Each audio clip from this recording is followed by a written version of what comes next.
వేదిక మీద ఉన్న పెద్దలందరికీ పేరు పేరున నా హృదయపూర్వక నమస్కారాలు. ఈరోజు ఈ మెగా టీచర్ మన మెగా పేరెంట్ టీచర్ మీటింగ్ చూస్తే నాకు చిన్నప్పుడు నా స్కూల్ గుర్తొస్తుంది. అప్పుడు కూడా మాకు ఇట్లా పేరెంట్ టీచర్ మీటింగ్లు ఉండేది. మా అమ్మ వచ్చేది.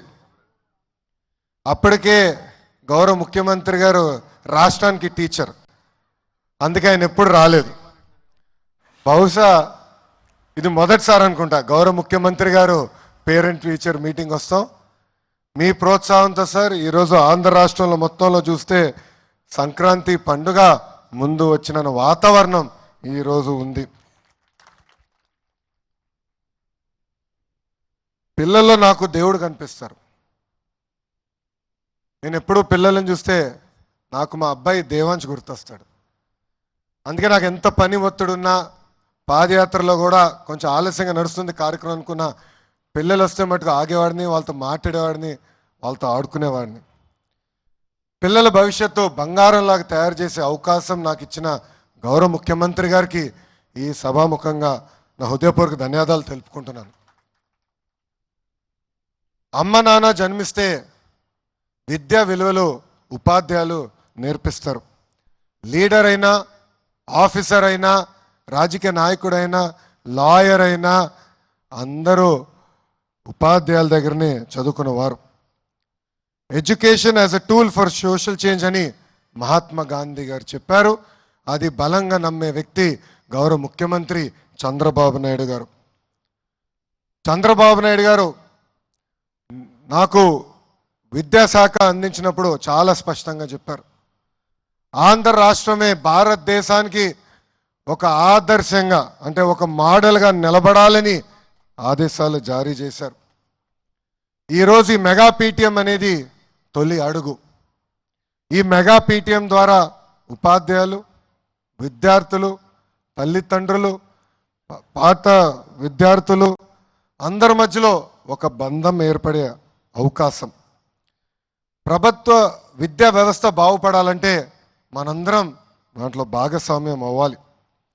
ఇదే లక్ష్యంతో రాష్ట్ర వ్యాప్తంగా మొదటిసారి ఏ రాష్ట్రంలో జరిగిన విధంగా ఒకే రోజు నాడు మెగా పీటీఎం మీటింగ్ మనం ఏర్పాటు చేసుకుంటున్నాం. దీంట్లో దాదాపు 45,000 పాఠశాలలు, 35 లక్షల మంది విద్యార్థులు, సుమారుగా 70 లక్షల మంది తల్లిదండ్రులు, 188,000 ఉపాధ్యాయులు, 50,000 మంది ప్రజాప్రతినిధులు ఈ కార్యక్రమంలో పాల్గొంటున్నారు. ఈ సమావేశంలో పిల్లలు ఎలా చదువుతున్నారు, పిల్లలు ఎక్కడ వెనుకబడి ఉన్నారు, వాళ్ళని ఎలా ప్రోత్సహించాలి, వాళ్ళని ఎలా ముందలు తీసుకెళ్ళడానికి ఈరోజు ఉపాధ్యాయులు తల్లిదండ్రులతో మాడటం స్వయంగా నేను చూసా. మీరు ఇక్కడ కానీ ఒక్కసారి చూస్తే స్కూల్కి కూడా ఒక రిపోర్ట్ కార్డు తయారు చేశాం. గౌరవ ముఖ్యమంత్రి గారు ప్రతి స్కూల్కి 5 స్టార్ రేటింగ్లో ఎక్కడుందో మీరు చెప్పాలని చెప్పారు. మౌలిక సదుపాయాలతో పాటు పిల్లలు ఎలా చదువుతున్నారు, ఉపాధ్యాయుల అటెండెన్స్ ఏంటి, పిల్లల అటెండెన్స్ ఏంటి, వాళ్ళ మార్కులు ఏంటి, మొత్తం జతపరిచి ఈ స్టార్ రేటింగ్ చేయమని చెప్పారు. విద్యార్థులు కూడా మొదటిసారి మనం రిపోర్ట్ కార్డు ఇచ్చాం. మీ చేతుల్లో రిపోర్ట్ కార్డు ఉంటే ఎత్తి పైకి చూపించమని అందరినీ కోరుతున్నా. అందరు చూపించండి ఒకసారి. దాంట్లో మీకు 2 ఉన్నాయి. ఒకటి రిపోర్ట్ కార్డ్, ఇంకొకటి హెల్త్ కార్డ్. ఆ హెల్త్ కార్డులో మన పిల్లల ఆరోగ్యం ఎలా ఉంది, ఏమైనా ఇబ్బందులు ఉన్నాయా, ఏమైనా సరిదిద్దుకోవాలని కూడా ఈరోజు హెల్త్ క్యాంప్ ఏర్పాటు చేసి ప్రతి పాఠశాలలో ఇది నిర్వహిస్తున్నాం. గతంలో మనందరం చూసాం చంద్రబాబు నాయుడు గారు విద్య పైన చాలా ఫోకస్ పెట్టారు. ఆనాడే స్మార్ట్ క్లాస్ రూమ్స్ తీసుకొచ్చి టెక్నాలజీతో జోడించి చేస్తాం జరిగింది. విద్యా వ్యవస్థని గత 5 సంవత్సరాలు దారి తప్పిన విద్యా వ్యవస్థని గాడిలో పెట్టాలన్న బాధ్యత నాకు గౌరవ ముఖ్యమంత్రి గారు ఇచ్చారు. విద్యాశాఖ అంటే ఎన్నో సవాళ్ళు, సంఘాలు ఉంటాయి. ఒక నిర్ణయం తీసుకోవాలంటే పిల్లల భవిష్యత్తు దానిపైన ఆధారపడి ఉంటుంది. నేను విద్యాశాఖ మంత్రి అవుతున్నానంటే 99% మంది నాకు మెసేజ్ పెట్టి ఆ శాఖ నువ్వు ఎందుకు తీసుకుంటున్నావు అని అడిగారు. ఆ రోజే నేను అనుకున్నా, అబ్బా ఇది అద్భుతమైన శాఖ, ఇక్కడ నా అవసరం ఉంది, ఒక ఛాలెంజ్గా తీసుకుని వ్యవస్థని సెట్ చేస్తానని మనసులో అనుకున్నాను. గతంలో చూసాం, ప్రతి కార్యక్రమంలో పార్టీ రంగులు ఉండేది, ప్రజాప్రతినిధులు రాజకీయ నాయకులు ఫోటోలు ఉండేది. గౌరవ ముఖ్యమంత్రి గారు చెప్పి అన్నిట్లో ఫోటోలు తీసేశాం. ఈరోజు మీరు చూస్తే మీకు ఇచ్చే రిపోర్ట్ కార్డులో ఎవ్వరి ఫోటోలు లేవు.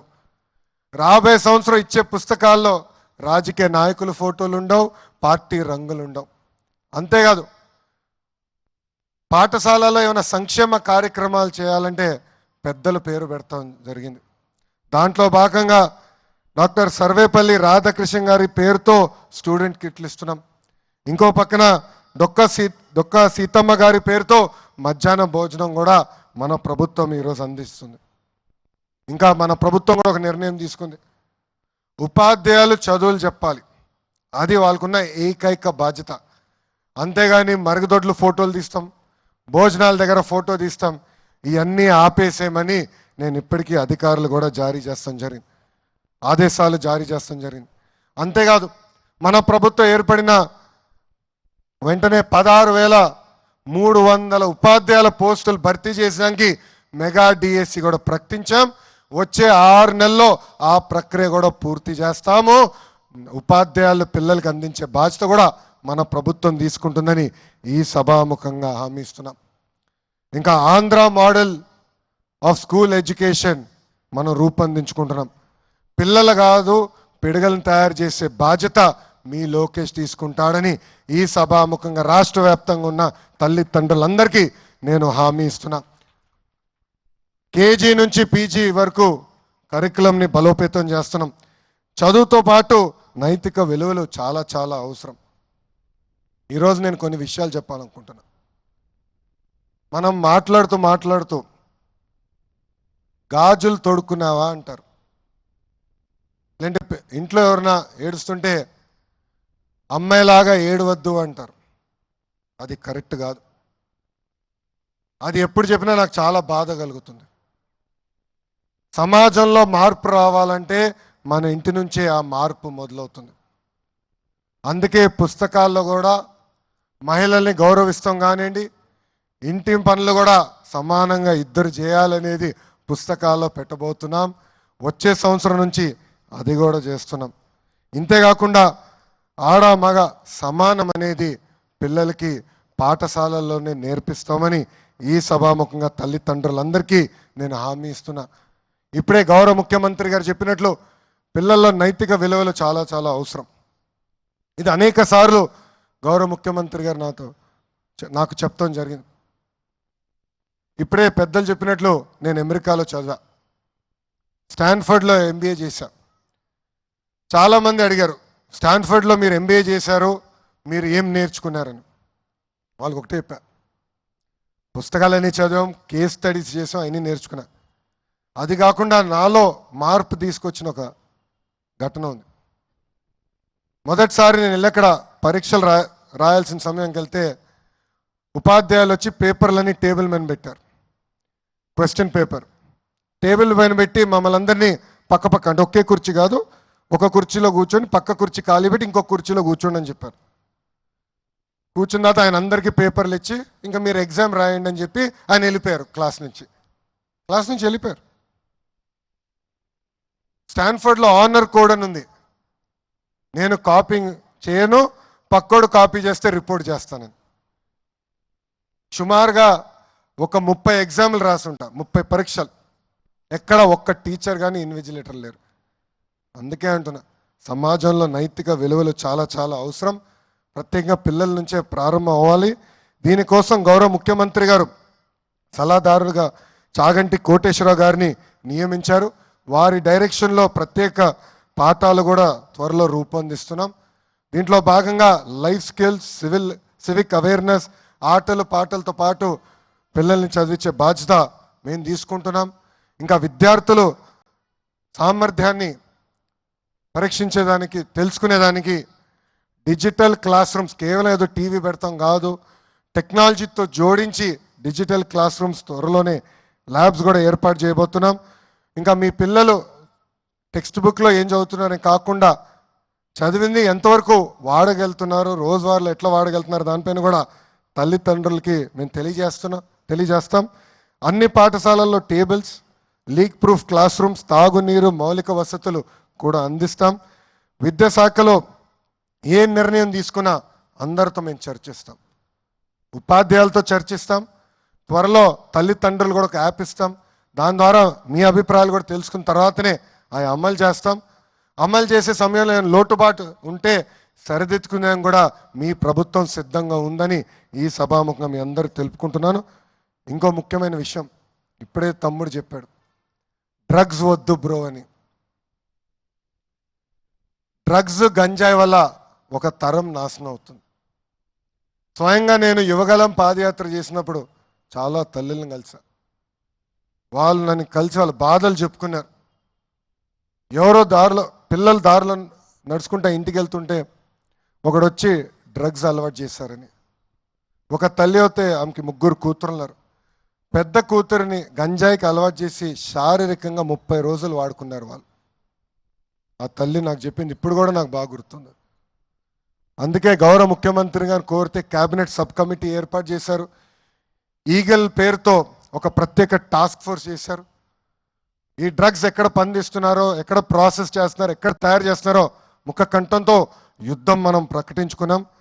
కానీ దీంతోపాటు ఇక్కడున్న విద్యార్థులందరూ కూడా కోరుతున్నాం, డ్రగ్స్కి గంజాయికి దూరంగా మనందరం ఉండాలి.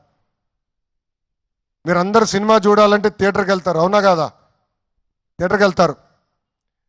అక్కడ సినిమా వేసే ముందల ఒక వ్యక్తి వస్తారు, అతని పేరు గుర్తుందా? గట్టిగా చెప్పండి. ముఖేష్. అందరికీ గుర్తుంది. ముఖేష్కి క్యాన్సర్ వస్తుంది. క్యాన్సర్తో చాలా బాధపడుతూ ఉంటాడు, మాట్లాడలేకపోతారు.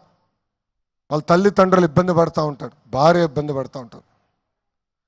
డ్రగ్స్ గంజాయి దానికన్నా దారుణమైంది.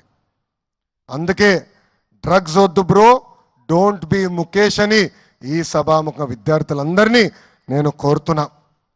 చివరిగా విద్యా వ్యవస్థలో కొత్త విధానాలు మేము తీసుకొస్తున్నాం.